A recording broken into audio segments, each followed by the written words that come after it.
The whisper overhead, a predator in the night. And their weapon of choice? A crescendo of violence, a fountain of crimson to drench the dusty streets. Or at least, that's how you're supposed to play Tenchu, stalking guards, waiting for an opportunity to hear the sweet music of your blade Izayoi doing your bidding. But not here. Rikimaru, the man of the hour, has left his sword on the kitchen counter as he nipped out to work in his Toyota Truno, and he has to make do without. This means no fancy takedowns, no slashing at guards or bosses, and no blocking.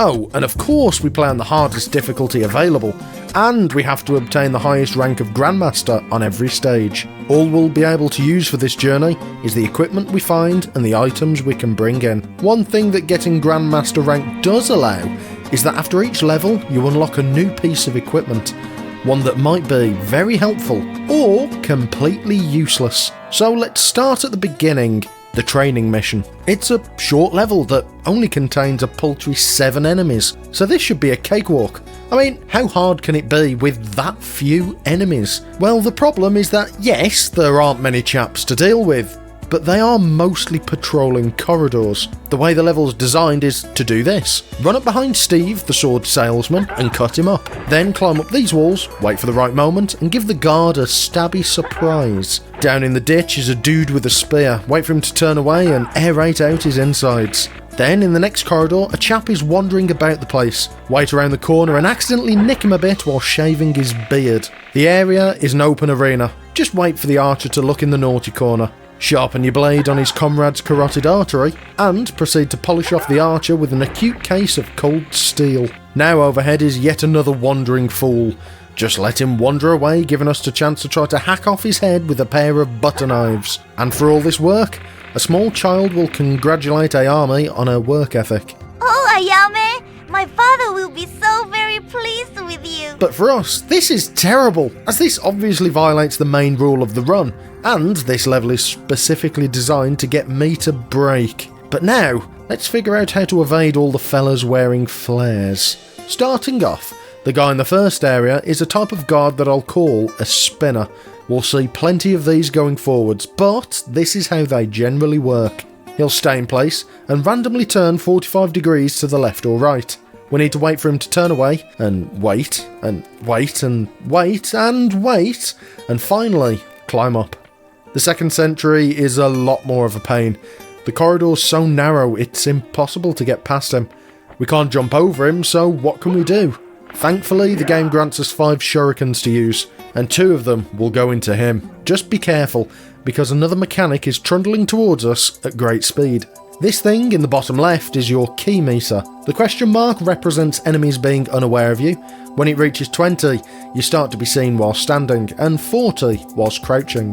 The interrobang, yes, that is this symbol's name, means that an enemy hasn't seen you, but is concerned about something, usually when stumbling across a dead body or realising they have a shuriken-shaped hole in the back of their head. This state is special in that it's a complete pain, because whilst this symbol is active, every guard around you actually starts to look up and down, and you can be spotted from positions you otherwise wouldn't. The last 2 are self-explanatory. The single exclamation mark signifies, "What's that over there?" and the appropriate enemy will start skulking towards you. And double exclamation mark is when you've been spotted. But the point of that explanation is that this chap overhead will see us if we just throw a shuriken at him and crouch. So as soon as you throw it, get rolling forwards out of sight. After he starts on his normal route, rinse and repeat. He's out of the way. This next guard, we'll call him Frank. Now, Frank is very good at his job. He's generally attentive, works hard, and is a proper little trooper. Frank is a bunch of fucking and I can't believe that he just stands there and gets in the way. Like, for fuck's sake, just move, Frank. Go somewhere else. Stand there and stop getting in my fucking way, you oh, for fuck's sake. Every single time I come past you, you just drive me mad, because you catch me every time, you and your mother was a hamster and your father smells of elderberries. Frank just repeatedly throws a spanner into our stealthy plans, but if you manage to time it just right, you can grapple over the top to the other side. Just try not to grapple over too far and get spotted by the jobber in the hallway. So, a few attempts later, we get over. And now what do we do? Stop and pop shuriken time. Now he's left gently dying in the corner, we come to this area. Now this is awful. We don't have enough shurikens to take anyone else out, so we'll just need to slink behind sightlines. After various failed attempts, this was my strategy. Jump over to the first pillar. The katana-wielding warrior will see you and start walking towards you. When he falls off the edge, crouch to get out of sight. Then bucket across and hope you don't get seen. Excellent. You will bring me great honor. And whilst Lord Goda laments our success of a job well done, we can reflect on the hour and a half this took me for the training level. This may not bode well for later, but we do unlock a super cool super shuriken that happens to be super unhelpful and super useless, except for one level right now. But now we need to start the mission proper. Echigoya is embroiled in some sort of corruption, and we need to clean house. So before we jump in, we need to choose our equipment, and it's all looking a bit sparse. But take the shurikens, a grenade, and the super shuriken. Stage 1 is a banger, a proper sandbox. Wide open areas and ways to advance through elevation. But for us, this becomes a brief jaunt without many issues. We can simply hop onto the rooftops and make a beeline for the trapdoor where we can drop down into the first boss. Usually. You see, there's another game system that I haven't mentioned yet. Layouts. Every mission has one of 3 layouts. Each layout has completely different guard and enemy placements. This isn't a major issue right now. However, there is a layout we can't use. You see here in the roof, layout A, no one's there. Perfect. Layout B, a cat. Ideal. Layout C, a slacker asleep on the job. Yeah, that's not possible at all, because our interactions with the following boss will wake Sleepy Joe up, and when we try to escape through the hole, we get spotted. We need to spin off this game mechanic explanation into another explanation. Now pay attention, there will be a test at the end of class. One of the rules of the run is to get Grandmaster rank on every stage. But what does that mean? Well, at the end of every stage we get graded on performance, and the point requirements for the different ranks are as follows. Now, you start the mission with 400 points. If you're spotted the first time, you lose 120 points, and then you lose 20 more for any additional detections. Now, in a casual run, you can recover from being spotted, as undetected kills are worth 20 points. But for us, well, basically anytime we're spotted, we have to restart the level and try again. So, long story short, if there's a dude asleep on the floor, restart and try for a different layout. It's now time for the first boss. Lechigoya, in all his gyrating glory, runs off, leaving us to deal with Hanbei the Ronin. Come on, come on!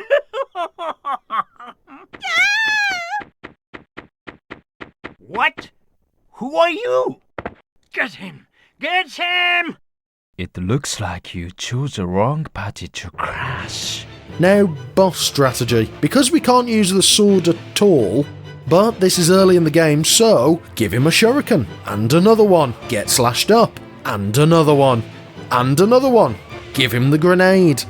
As he gushes out copious amounts of ketchup whilst on fire, we can nip up to the ceiling, let the heat die off, and head outside. Traverse over to these 4 storage rooms and wait for a break in the guard routines and run in to meet Echiguna. Get away! Help me, somebody! Your bodyguards are dead. And you are next.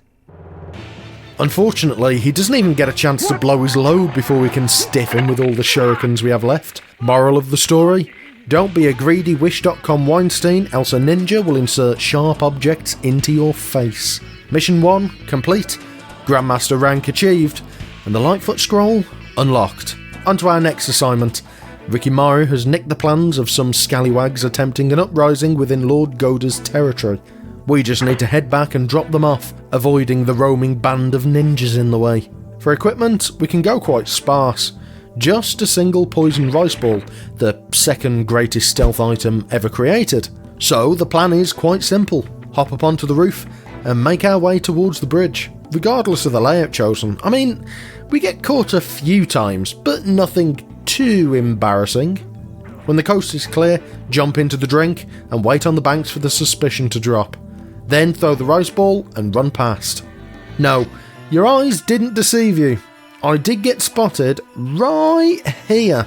But if we run through, drop off the plans and get to the ranking screen, the game doesn't think we were spotted, and so are granted a Grandmaster rank. Tenchu is a game held together by hopes, dreams and duct tape. It just so happens that if an enemy is distracted by a poisoned rice ball and they see you either whilst walking towards it or whilst trying to imbibe its helping of hemlock, it doesn't count towards the spotted counter because duct tape. But that's another mission down, and if you're a bit grumpy at that solution, I can just go back, be patient, and wander past when his back's turned. Regardless, Grandmaster rank ticked off, and a fire eater scroll in the back pocket. Ayame has been captured, and instead of leaving her for the wolves, we're sent out to fix the mess and rescue her. This mission is where the game properly decides to throw us a challenge. The path is winding, the security force is vast, and the pits deadly. After various attempts and reconnaissance runs, this is the strategy. The level has 2 different layouts that you can get past. As long as there isn't an attack Alsatian right at the start of the level, we're good to go. As for equipment, I brought 3 rice balls, 3 smoke bombs, 3 shurikens and 3 grenades. A bit of a medley. As we drop in, bear right and head towards the cave. And now we need to play a game of Tenchu Stealth Assassins. Depending on the layout, different things need to happen. If the spear-wielding maniac was spinning around, go this way, dash past the sleeping samurai, slink up to the cave walls, again wait for an opportunity of the guy behind you turning away, and weasel past the next sentry, into the tunnel. The other layout lets us jump across some holes and get back to the lower path. Now it's a simple case of head over the bottomless pit to this side wall. Okay, let's try again. Let's restart at the checkpoint. There is a checkpoint, right? This game doesn't have checkpoints. When you die, you have the option to choose continue, so that's obviously what you do. Except, haha! You fool! You have activated my trap card! What do you mean? I'm just a ninja. Let me restart. Oh, don't worry. You can restart. But choosing that activates this! Monkey paw. You can restart the level, but all the equipment used so far is lost. And you won't be able to take it back in. Yeah. Instead of doing that, what you need to do is reset the game, head to the title screen, choose a character, choose a stage, skip the text scroll, choose all of your equipment, wait for all of the load screens behind all of that to finish, and finally, after over a minute and a half, you're back in. So the way that I did it was set a save state before each mission and reset back to there. It saves some time, but not much, and I can keep my items without having to reset the game, but it's still a 40-second reset for every single failure. Every time I get the wrong layout, 40 seconds of waiting. That's enough of my existential crisis. After actually heading through and very carefully grappling over the small gap, throw some poisoned rice in the corner, let stomachache Steve eat his scran, head up the ramp, turn left through the prison door, and next boss, goo, and a combat womble? To play. That means you get to play too. And thus begins a trope of using large rotund creatures for us to fight. The plan is simple: kite the Wimble-Womble, throw grenades and any other sharp object at Fatty until goo is gone. You can't play no more. Brandon Lee shows up to poke fun at us and gesticulate in our vague direction. And Ayame is, of course, a sassy little twit. You took your time getting here. I beg your pardon? Still, Stage 3 with top honours, a protection amulet, which is, well, a good item normally, but for us... Now it's time to cross the checkpoint, and if the last mission was where the game started to turn the thumbscrews, this is where it decides to suddenly remove the small dangly arrangement between my legs with a wooden spoon and malice. This level is special, as it has a boss fight at the beginning of the level. It also has an unskippable cutscene. And the boss fight itself It's not hard, but it's also not impossible to lose. On top of that, we don't know what layout we're on until after the boss fight. And that means that each reset is approximately 1 minute and 45 seconds. Putting the cherry on top of this Knickerbocker glory is the fact that only one of the layouts are possible. This is brutal. In regards to equipment, this proved the best chance we have. 6 pork pies, mines, 4 shurikens, and 5 rice balls. But first, prepare yourself for an experience. Scorsese weeps. Tarantino wishes to give up his day job, because this is cinema. Please stop right where you are. You seem to be in great haste for such a late hour. Where are you going? The night is no time for a woman to be training. Stand aside. The only way across this checkpoint is through me. Now, why don't you be a good little boy and tell me where you're going and why? And we're off. The mines are very useful here. Just plonk them down, let the Sung Mina wannabe shuffle over them, and when she's on the deck, place another and let her sort herself out. I have failed. You were a skilled and honorable opponent. Yeah, but we weren't, were we, Rikimaru? We just gave a small lady a blow-up job and strolled away. As control returns, we need to wait. If you don't see this symbol as soon as you finish the boss fight, reset and try again.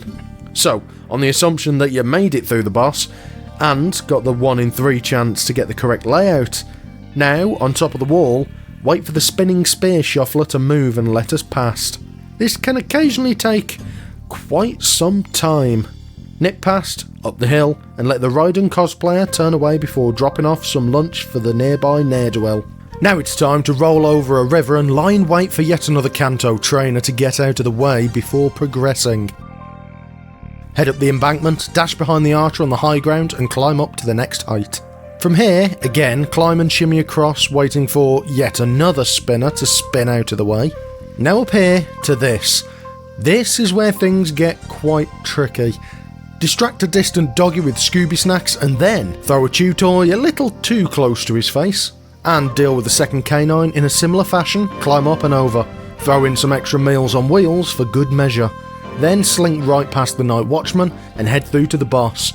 All sounds quite simple, right? Except no, the noise of your upcoming battle attracts them. And that counts as being spotted when they join the fray, meaning when we beat them, we only get a ninja rank. Say hello to another series of 1 minute 45 resets. So after getting back and getting spotted here, and here, we get to the boss, and this time, we accidentally explode ourselves. Lovely. You were a worthy and strong opponent. Again, after some pain, we managed to get all the way back. This time sending Dairyly Lunchables towards the final chap at the gate. We can fight. The strategy is again the same as earlier. Drop down the explosive pasties and lure the double-wielding Ronin over them. It is an honor to be defeated by someone as skilled as you. And after his honourable defeat, we can take our Grandmaster rank and move on. But how long do you think that took? How many resets were needed? 4 hours and... Hang on a minute, that's not right. That's just how long it took with resets and running through the late samurai's little sister. It actually took 7 hours and 22 minutes. Any guesses in the comments for how many resets there were? Because the answer is 114. And with my sanity fractured, we push forwards.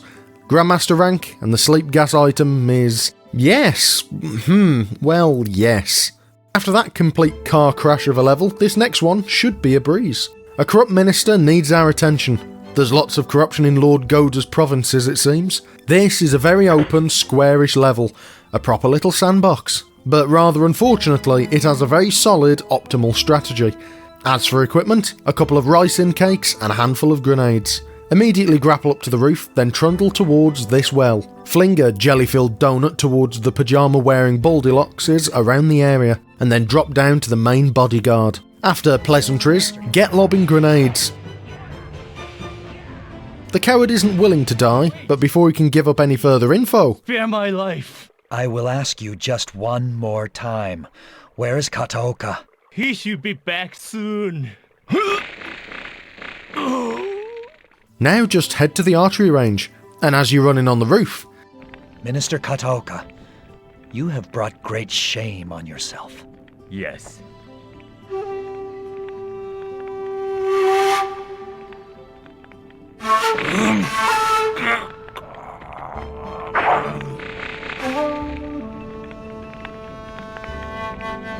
I will inform Lord Goda of your honorable end. yeah, that's it. The level's done. The worst part about it all is the music for this level is an absolute banger, but still, that's another Grandmaster rank in the record books, and the ninja armour unlocked, which if chosen gives Rikimaru a worse looking outfit. I wonder what Ayami gets when she wears the ninja armour. Now that's kinda cool, I'm down. But hold up, she has a secret alternative armour. What does that look like? Aha! It appears she has buns of steel. See, this is proof that gaming was better in the 90s. Back then, I didn't need to spend £5 on someone's Patreon for a lewd mod. Let's press on, shall we? A cult has taken over a temple and nicked a mildly magical stone, and it's our job to get it back. Sounds simple, right? The game has given us our breather, now it's time to jump right back into the fire. But first, equipment-wise, bring a medley of exploding pots, some anarchist cookbook meat pies, and an arsenic entree. Out of the 3 layouts available, only one is completable. Luckily, we can figure out if we're on the correct layout almost immediately. If on the steps where you start you see this wobbly baby boy or this grapple-a-baki extra, reset. Then head up the stairs, grapple onto the pillar and jump the gap, make your way across the rooftops to the pagoda, grapple up to the top and nab some extra goodies. Then head down, launch a poisoned product across the door, slink past the chap on the inside and climb up to the first floor. Now this bit is a bit strange. You see, in the room with this giant statue there are 2 chaps overhead. I found that sometimes they try to get involved with the boss fight, so throw them some bait and let them get stuck trying to eat their delicious floor food, then grapple up to the head. I know what you want. You want the stone. Use mines and grenades, and is done. But Brandon's back for a bit of slap and tickle. When in doubt, use explosives, and ninja rank. Right, the guy we slink past saw us during the boss fight, and that counts as being spotted. Let's try the same thing again, but this time send him to the naughty corner with some rice. And ninja rank. Are we done? Rikimaru, there is a secret technique. It's dangerous, but effective. It's known as the spinal tap jutsu, for you see, if you approach your foe from behind, your blade will whisper.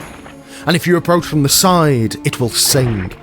But if you reverse into your enemy, your hands will do the talking. And that is a stealth takedown without a sword. So it should be fine, it's acceptable, and it works. So no bother. We have that bit of tech that we can use for the rest of the run, right? Yeah, it's not against the rules, but it kind of is against the spirit of them. If I allow this on a technicality, I suppose I could also use the debug menu, give myself a gun and just start blasting.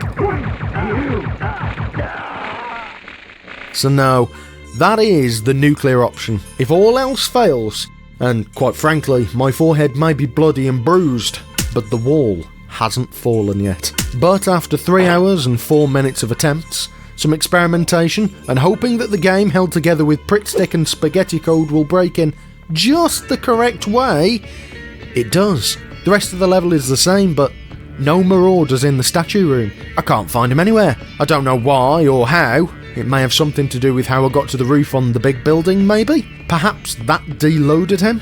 But I'm not going to look a gift horse in the mouth and get blowing the bloater to bits. We get the shadow decoy and another Grandmaster rank crossed off. Now we have some invading pirates to deal with. Typical Spaniards. There's a boat docked and we have to climb aboard and let everyone know that Brexit means Brexit. It's easy to make our way up across the rooftops towards the dock. However, this is where it gets a little tricky. As long as we're bringing a bunch of mines and some poison rice balls, we have no issues. But there are some Jobsworths guarding the area, and if we go straight into the boss fight, they like to join in and dish out a flintlock salvo. which would be fine as we can explode our way through, but it also has the side effect of ruining our end level rank. So after some exploration, lob random bits of food laced with rehypnol about the place, get everyone to wander off somewhere else and continue the explosive battle in peace. Ay, Dios mío! It must be sad to die so far from home. And the pirate leader is no more. Nice and easy. A simple Grandmaster rank in the bag, and we unlock the incredibly useless Resurrection Leaf. Yep, we know exactly where that can go. 7 down, 3 to go, and wouldn't you know it, the game's track record of flip-flopping between being so simple a child could do it, and so crushingly difficult I'd rather remove my own appendages with a rusty spoon continues. Princess Kiku has a bit of a tummy ache, and the only thing that can fix it is a magical leaf on top of a mountain. Problem being, well, there's a plethora of plods knocking about the place, and a couple of K9 units for good measure. Just getting up this first hill is a pain. There are chaps scattered all over the place. I wonder if I can cheese it all. There's a ledge open to the world. I bet I can just shimmy across to victory. Very slowly, but victory nonetheless. Now I didn't press anything, but in random spots the game simply gets grumpy, shouts at me and complains that I'm cheating. And occasionally, well, game, duct tape, we need a more traditional solution. So layout scouting time it is. You see, the big crux of this whole level is this area here. It's a narrow walkway, and on 2 of the layouts there's a layabout strolling about. So again we need to reset for a single layout. And on top of that, this initial hillside is a problem. Our regular set of items, a few poison rice balls and some shurikens, are simply not cutting it. There are a couple of instances where we simply do not have time to throw a rice ball, so instead we can use one of the more useful Grandmaster items. Well, useful is debatable. In fact, it's mostly useless. It's generally terrible, except for this run. The sleep gas. It casts a slow-moving cloud of flatulence that crawls towards an enemy and puts them to sleep. Okay, but what does that mean? It means they're instantly unable to see us. Brilliant! But if there's a caution state, they wake back up. If a dog barks, they wake back up, and it also moves at the same speed we do and has a limited range. Its aiming mechanics are also seemingly unique. With a shuriken you hold down the triangle button and you get this lovely little crosshair to aim with. The sleep gas? Not so much, it just goes. However, you can aim it if you look around using L1 for some reason. The range is pitiful. Generally speaking, it's better to save an item slot and bring in more poison rice balls, especially as it's a Grandmaster item, and the most that can be stacked in the weapons room to bring into a level with you is 3. All that griping said, it's very useful for the chap at the top of the hill, and someone else a little later. After now heading around the corner, grappling across, preferably without becoming one with the abyss, we can skip a lot of the intertunnel sneakery and grapple up, but hopefully without getting spotted. Let's reset. So, as I was saying, head up the hillside, shuriken the sleuthing spaniels, sleep Sam the stiletto salesman, sail across the crevasse and send Steve the sharpshooter on a surprise siesta. The next bit can take some patience. Wait for the yew longbow wielding horticulturist to face off the cliff. Pull up, pull out a grapple, and shoot a length up to the next platform. Now just wait for the fez-faced fiend to turn away. Head up and grab the flower, get spotted just before you grab it, and ninja rank. It's been 3 hours. Maybe one final attempt.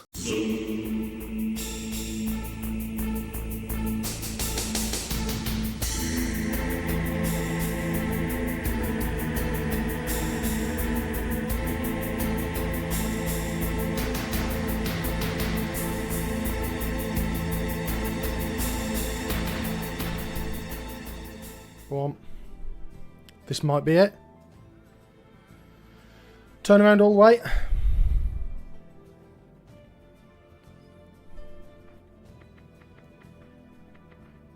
So this Oh! is the herb. Is it? Is that it? Yes, I'm on my way. Come on. Come on. Yes! Ah! Ha ha ha!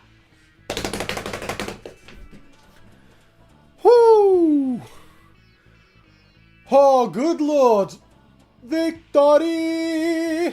The sweet release of victory. Grandmaster rank knocked out, and this time, an incredibly useful item's unlocked. Chameleon.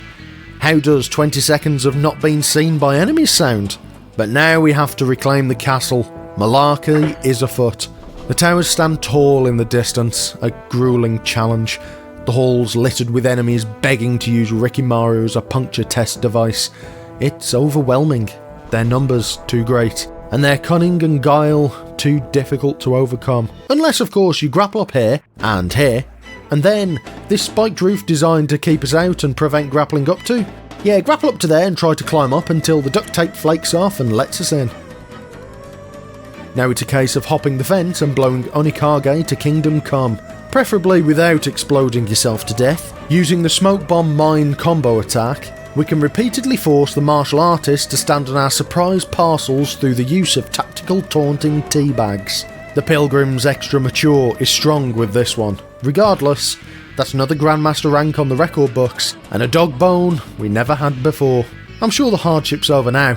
We only have one stage left. It's not like it's going to be the most difficult and longest level in the game, is it?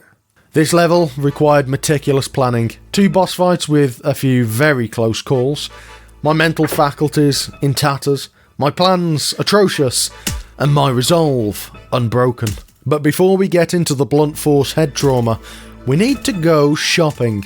You see, we only get a certain amount of items after each level, and our stash is looking a little bare. But if you replay missions, you can in fact get more items and build up the reserves. Specifically, we need mines. Lots of mines.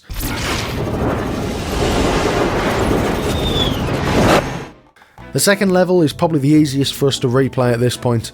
Using our now unlocked items, a Lightfoot scroll and a chameleon spell, and Urumaru is born.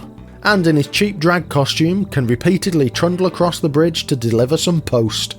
Something that hasn't really come up yet. When you're taking items into a level, you can take a maximum of 15 total. That hasn't been a problem before, but here we need to be very careful of what we bring in. We can also only bring in 4 different items, meaning that we can't bring a single one of an item, such as the ninja armor, as that takes away a whole slot from the other equipment we might need. Only one of the 3 layouts is even remotely viable. Again, many resets and hunting for the correct layout is ahead of us. Plan 1. 1 poison rice, 12 mines, 2 smoke bombs. If you're on the correct layout, you can run up this hill, past the patrolling pooch, and shimmy over the bridge to this area. And from here the spear-wielding ghoul is in the way. No matter, find a gap in the patrol route and get spotted by dogs and shot by a skeletal archer. Yeah, that just isn't going to work. Plan 2. 1 Lightfoot scroll, 1 chameleon spell, 11 mines, 2 smoke bombs. This time, after getting back across the bridge, we can pop the chameleon spell, and to make sure we can get across, use the Lightfoot scroll. Head into the double doors and it's time for yet another meeting with Onikage. If you thought the strategy would change, Think again. pop down a smoke bomb to stun him and get mining the place. But another issue arises. If we do all that too closely to the doors, that often seems to drag a desiccated combatant into the ring. Not ideal. So let's reset a few more times and get back. This time we can leap over the Poundland Crow and start mining him roughly from behind. When he eventually gets up here, and after some repetitions, he drinks a health potion, completely refilling his health and meaning we don't have the arsenal for the rest of the level. That is, in fact, not good. The drinking health potions animation can be cancelled, usually by dealing damage. But when our main way of dealing damage is via funny looking rocks that go boom, what can we do? Plan 3. 2 Lightfoot scrolls, 2 chameleon spells, 10 mines, 1 grenade. Because of the maximum 4 different items, we'll need to forego the smoke bombs. But we can happily evade him by initially jumping over him, so let's get going. Back at Onikage, he takes 4 mines and 1 grenade. Stop! You have won. Brilliant! We now have a mostly solid strategy that works about 50% of the time, if the random jobber leaves us alone in this courtyard to pulverise the Shadow Demon, and we don't accidentally blow off our feet due to incompetence, we can drop down into the caverns, and we're greeted by wobbly overgrown toddlers, and his patrol path seems mostly impenetrable. It's just a blank corridor with seemingly no way around. And even if we do manage to get past, around the corner facing us directly is a bony bowman. Fortunately, we have this lovely little chameleon spell just lying there. Skeleton shuffle past the 40-year-old prepubescent and drop down into the hole right under the bony M support group's nose. Then slink through the lava-filled caverns to reach this extra grenade. It might be very useful. From here it's a case of waiting for this spinning pile of clavicles to bugger off and turn around. And when he does, keep an eye on these side corridors. They are patrolled, but after skipping past both the calcium contender and the bloated boy pensioner, we get here. We need to get past this small river of lava and the skeletal samurai, but we have no way to do it. We can't seem to slip past him. That's fine.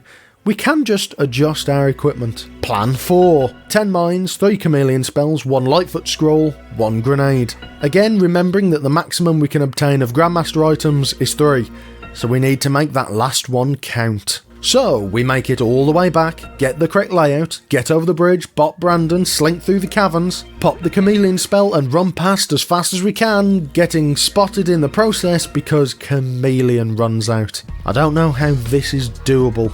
Every item I have is for a good reason.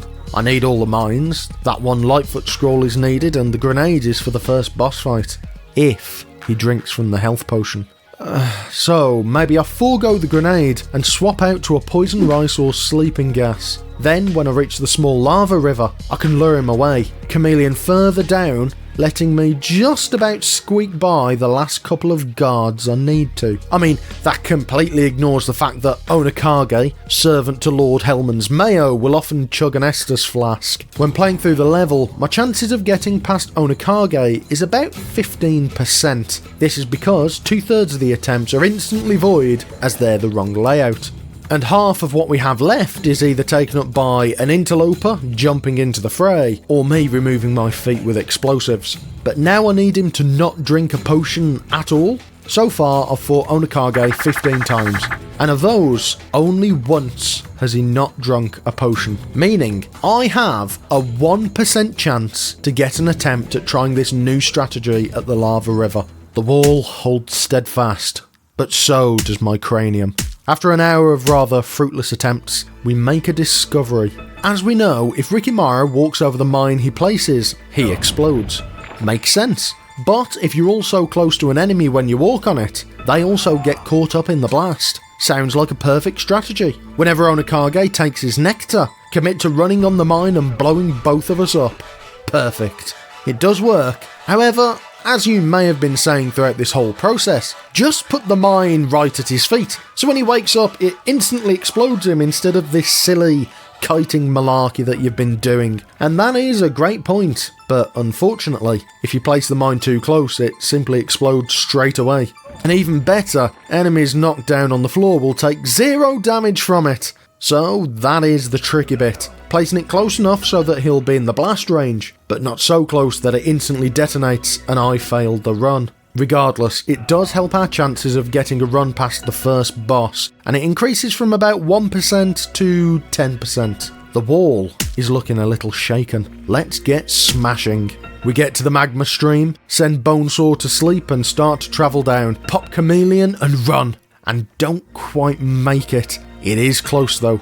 Close enough that I think with some more optimal movement, we'll have it. I know it's possible. I know I can do it. I just need to execute perfectly. And we're in! It's time for Lord Hellman's himself to take centre stage, and for us to destroy him. All we need to do is lure him onto the mines and we're done. The light's at the end of the tunnel. The wall is breaking down. I put the mine too close, and it exploded as Mr. Mayo stood up, dealing no damage. That's it. The attempt is dead. I simply have no way to deal enough damage. At this point, I've been going at this for over 6.5 hours. I'm so tired. I'm so worn down. I had it. It was in my hands, but I fumbled it. There's only one thing for it. Rinse, repeat, try again. I will be victorious. The Mayo Meister will be my plaything, and I will emerge on top. And eventually, after enough attempts,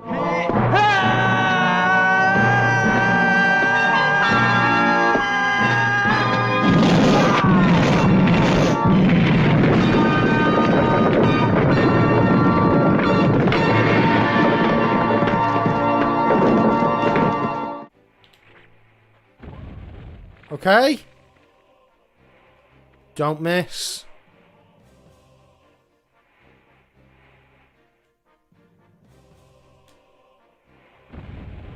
Yes! Okay, no, I need to see it. I need to see it. What's the rank? Come on. Yes! Yes! Oh my god! Yeah! Take that, Onakage! Get destroyed by mines! Oh, Lord Mayo of the Helman Source! You are so useless! Beaten by a man without... The 8% chance of a run turns into a 100% chance of success. Grandmaster, it's done. After 7 hours and 10 minutes on this level, and a total of 28 hours to complete the whole game, it's done. And I want to take the time to thank Boric, who's made all of this B-roll and fancy camera work possible by making a custom mod to let me do it. And if you're interested in the back end of the original Tenchu game, please go and check out his very well written Tenchu D compilation project. And before we get into the tier list, I'd also like to thank the Patreon members and channel members, making it all possible. Aaron, King Emo Cut, Undercover, Cool Kid 38, Hey Matty, Richard Price, and Havoc. And now, Tenchu without using a sword. Where does it sit amongst the other challengers? Well, fortunately, it is a short game, and it does have a couple of freebie levels, but man, it was hard. 2 6-hour plus levels, and in general, the game is relatively difficult anyways, regardless of arbitrary challenges. But this, multiple times I could feel myself just pushing against and fighting the wall. So it should sit with pride of place in Nightmare. And with that, see you all in the next one, and good night.